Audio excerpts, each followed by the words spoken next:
Let us solve one more numerical of empirical and molecular formula. A compound on analysis gave carbon 48%. It has hydrogen, nitrogen and oxygen. The percentage of hydrogen is 8%, nitrogen is 28%, oxygen is 16%. Now we come to their atomic weights. Carbon is 12, hydrogen is 1, nitrogen is 14, oxygen is 16. Now we have atomic ratio 48 upon 12, we get 4 air, 8 upon 1, we get 8, 28 upon 14, we get 2, 16 upon 16, we get 1. So this is the atomic ratio. Then we have simplest whole number relative ratio.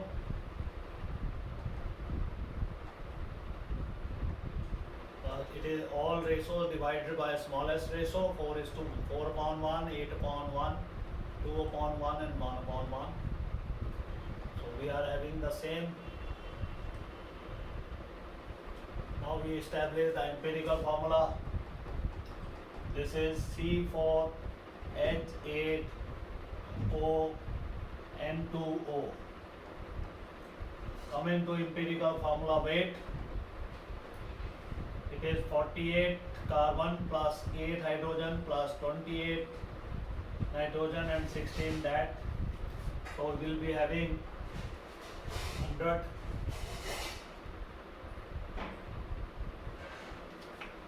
Molecular weight given,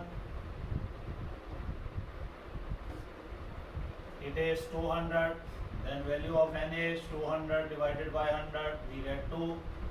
Now molecular formula, it is equal to C4H8N2O. So this will be C8H16N4O4, N4O2. So this is our second numerical on empirical and molecular formula. Then we come to another problem where percentage is not given, that is to be calculated by us, and after doing the calculation of percentage, then we will go for the empirical formula of that compound. So this is our next numerical. Silicon forms two compounds.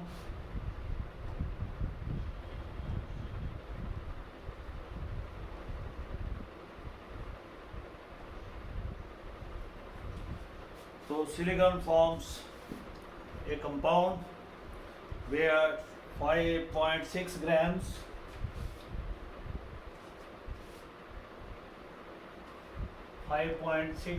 of silicon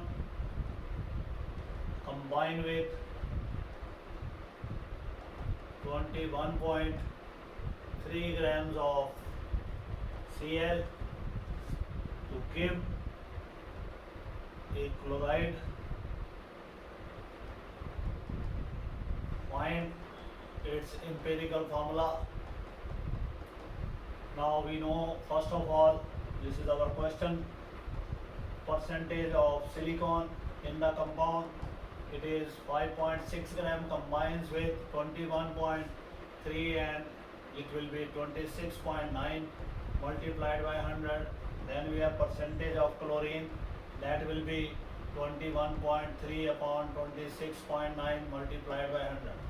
So after knowing their percentage, we will be going for the numerical problem. It is 20.8%, remaining will be around about 79.2%, it will be chlorine.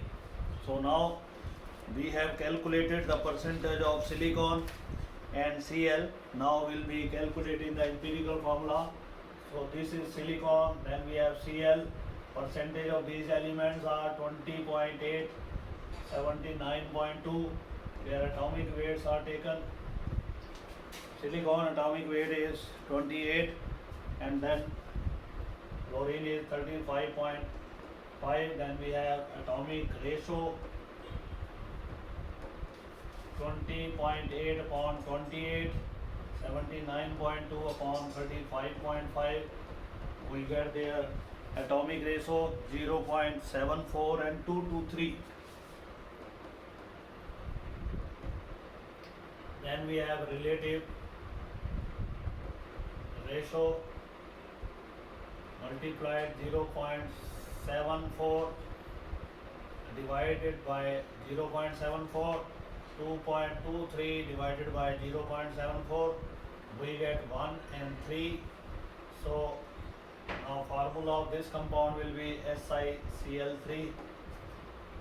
So this is the empirical formula. Calculating empirical formula weight. Silicon is 28, this is 105, 106.5. They are added together.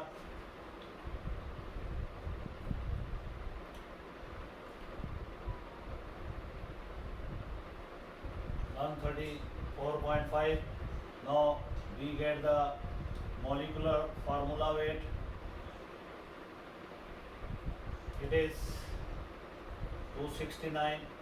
Then ratio of N 269 upon 134.5, we get 2. So molecular formula of this compound will be Si2Cl6. SiCl3 multiplied by 2, we get Si2Cl6. So these are the problems of empirical and molecular formula. Then we come to the next topic, that is matter and its classification.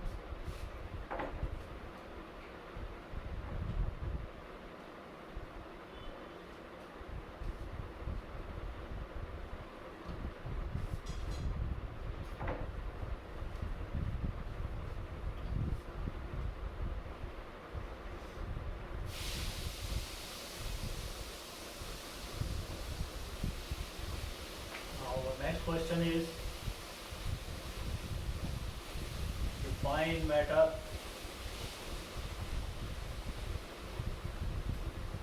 Give its classification.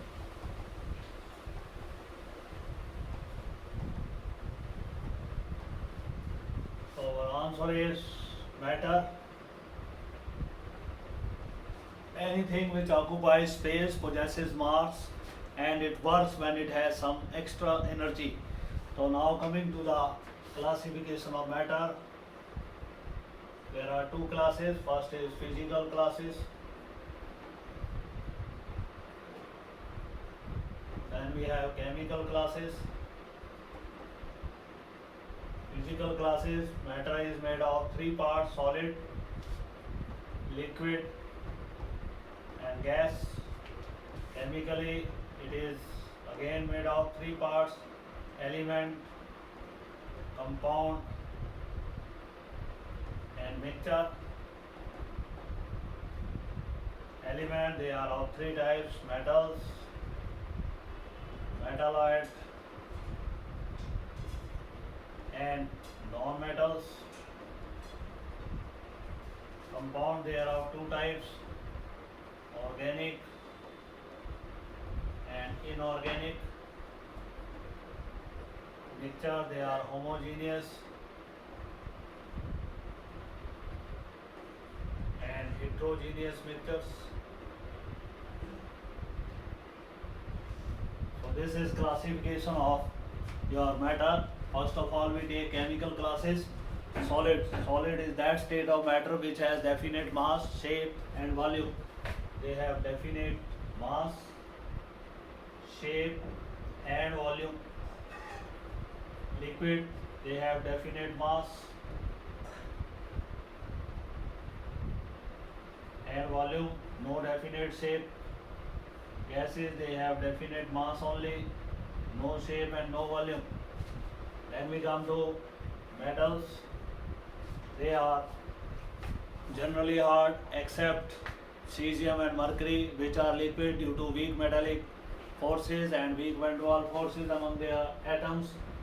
Metals are good conductor of electricity. They possess metallic luster. They are good conductor of heat and electricity. They are malleable, can be hammered into sheets, and ductile, can be drawn into wires. Then we have metalloids. They have properties in between metals and non-metals. Non-metals, they are brittle, they are not having a lustrous surface, and these non-metals, they have high ionization energy. They prefer to form negative ions. They are generally obtained from the earth in the form of minerals and ores. Metalloid, they have the properties of both metals as well as those of non-metals. Then the element can be defined as, it is the purest form of a substance actually, which can neither be decomposed into nor be built by simpler substances by ordinary chemical or physical means. So elements, they are of three types: metal, non-metals and metalloids. Then we come to compound. Compounds, they are formed by combination of two or more elements in a fixed ratio by weight. These are of two types: organic and inorganic compound. Organic compounds, they are the covalently bonded compounds of carbon, or they are called as hydrocarbons and their derivative. So in this category we come to alkanes, arenes, alkynes, arenes and their derivatives. Inorganic compound, as we discussed earlier, they are made up of any of the known elements. They are found in the nature in the form of minerals in the earth surface. And then we have mixtures. Mixtures are formed by combination of any of the elements or compound in any ratio by weight. No fixed ratio is there, they can combine in any ratio. Mixtures are of two types: homogeneous and heterogeneous mixture. Homogeneous mixture, it has uniform composition throughout. For example, when sugar is completely dissolved in water, we get homogeneous mixture of sugar in water. That is called as the homogeneous mixture, since sugar is uniformly distributed throughout water. Then we have heterogeneous mixtures, are those mixtures which do not have constant composition, which do not have uniform composition of the particles of one substance throughout the body of other substance. They have non-uniform composition. For example, we have partially dissolved sugar in water. The sugar is settling at bottom, some of the sugar that is present in the solution form, so it is a heterogeneous solution. Then air is also a heterogeneous mixture, which have different type of gases and their composition changes from place to place. Near factory we have more pollutant gases like CO2, CO, SO2, PbO2, or the places where vehicles are running. On roads we have more percentage of lead peroxide, NO, which are obtained by during combustion of the fuels. We have more percentage of carbon dioxide in that region. So air is a heterogeneous mixture because at different places it has different compositions. Then we have the next topic: define stoichiometry and what are its applications. Stoichiometry, the word stoichiometry, it is made of two terms. Number one is stoichion. Stoichion means element. Metry means measurement. So it is the branch of chemistry which deals with the calculation of relative amount of different elements which are participating in the reaction. So it deals with the measurement. So this is our question number 3. Define stoichiometry.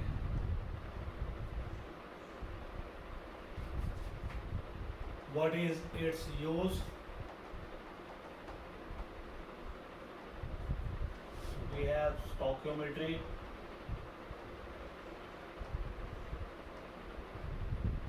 It deals with the measurement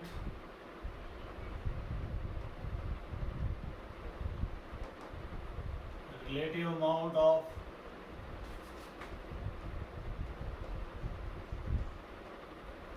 different reactants and products taking part in the reaction.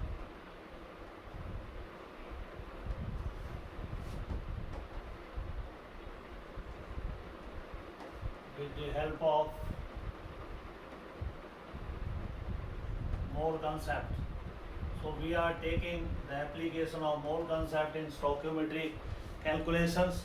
They are of many types. Number one, weight calculation, where weight of one substance is given and weight of another substance is calculated. Weight volume calculation, volume is calculated by knowing the weight. Then we have volume calculation. Then we have weight particle calculation.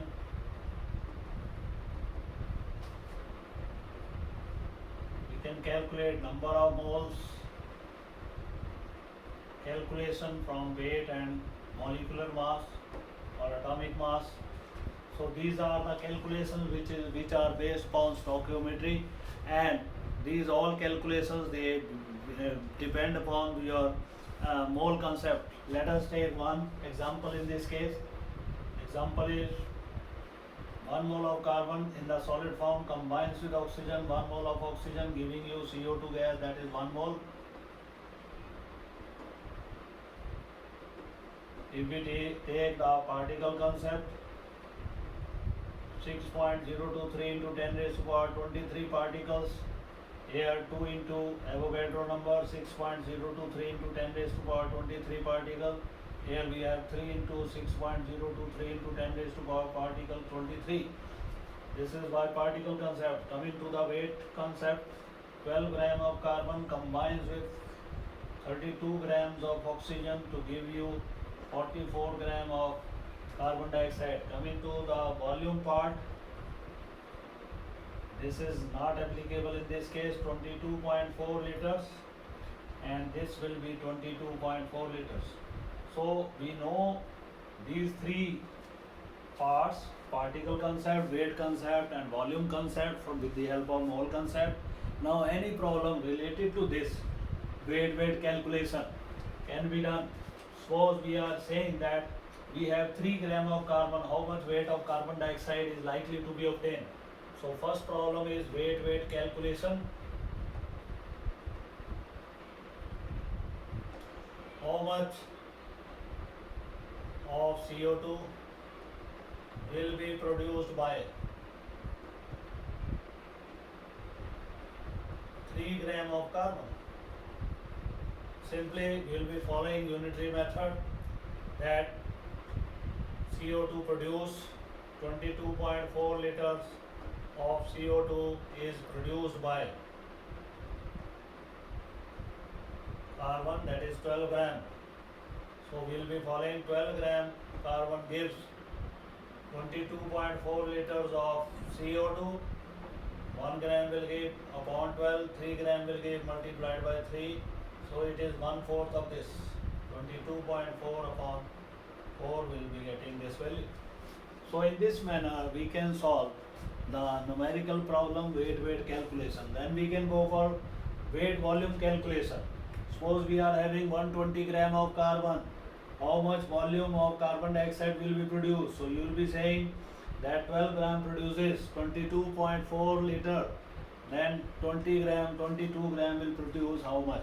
So in this manner the stoichiometry calculations they can be done using the mole concept and applying this stoichiometry. So this is regarding the stoichiometry. Then we have another definition. Question number 4. What is limiting reactant?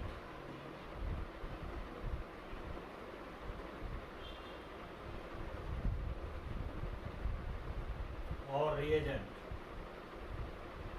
Limiting reactant or reagent, it is that substance which is completely used up during course of reaction, and it also determines the amount of product produced by it. For example, we have cooking gas at our home.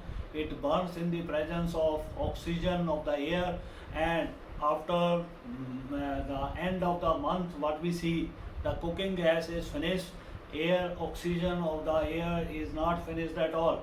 So what is limiting reactant here? Limiting reactant is our cooking gas, which is consumed within 1 month. The whole of the cylinder is consumed within 1 1. So limiting reactant or reagent is that reactant or reagent which is completely used up during course of reaction and also determines the amount of product produced by it. So this is called as limiting reactant. Now what is limiting reactant? We can show it by another reaction.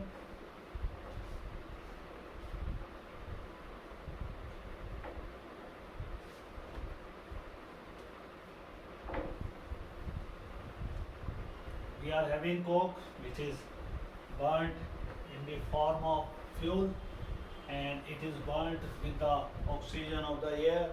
Similarly, LPG gas, C solid, burns in the presence of oxygen, so it produces CO2 plus giving you heat 393.5 kilojoules of heat. O2 is present in excess. This is present in limited amount. It is not in excess, it is in limited amount. So this is limiting reagent or reactant which will be completely used up during the course of reaction, and amount of CO2 produced from it that will also be determined with the amount of carbon taken. Similarly, we have hydrocarbon gases, we have C4H10, isobutylene. It is burned in the presence of oxygen, ignited. This is limiting reactant because oxygen is in excess. It will produce 4CO2 plus 5H2O.